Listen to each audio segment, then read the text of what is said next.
BYOD as a technology really is all about consumerization. So bring your own devices come around from people want to take advantage of the consumer technologies, bring them into the corporate.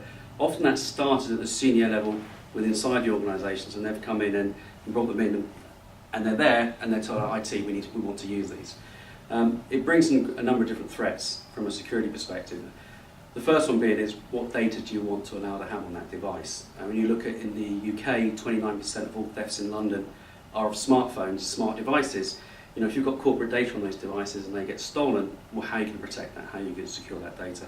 If you then start thinking about how does that data get onto that device, what information do you want them to allow to use that device, where are they using it, where's the blend between corporate use and personal use? You know, if you've got a big database of customers, you know, and somebody starts talking about a friend in the pub, do they want to start looking up and seeing what those customers are doing? So there's this big issue around BYOD, around, you know, privacy and actually appropriate use of those devices.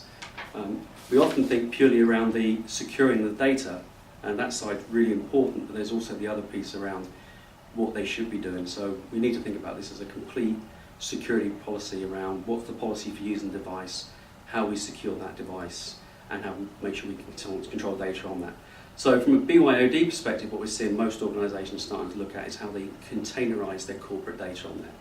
So they can put an area of the device that's set aside just for corporate assets, corporate information, corporate applications, where that information can be secured and controlled separately, encrypted.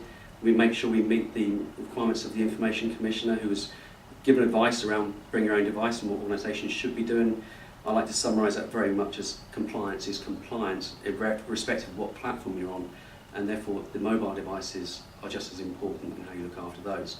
So now we secure those, we encrypt the data on those devices, we control the data to and from. But the most important aspect, I think, very much is not to lose the fact that this is somebody's own device, and therefore it's making sure we're unintrusive in that. So if we choose to remove data, we just remove the corporate data. If we choose to install extra software on there, it's just for the corporate asset and corporate access, and making sure we get that blend appropriately. So if we've got this consumer device, we want to make it easy for them to use in the workplace. We also want to make it look like what they're used to use, and we don't want to have to start training them in a very big different way.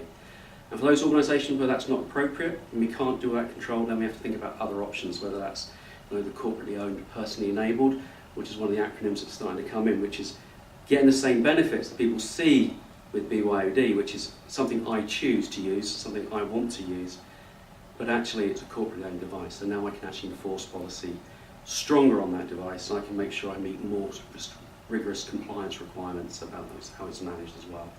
And we're seeing the same sort of technologies coming across both areas now. So from an Oracle perspective, we have technology that fits into both those perspectives and will secure those devices.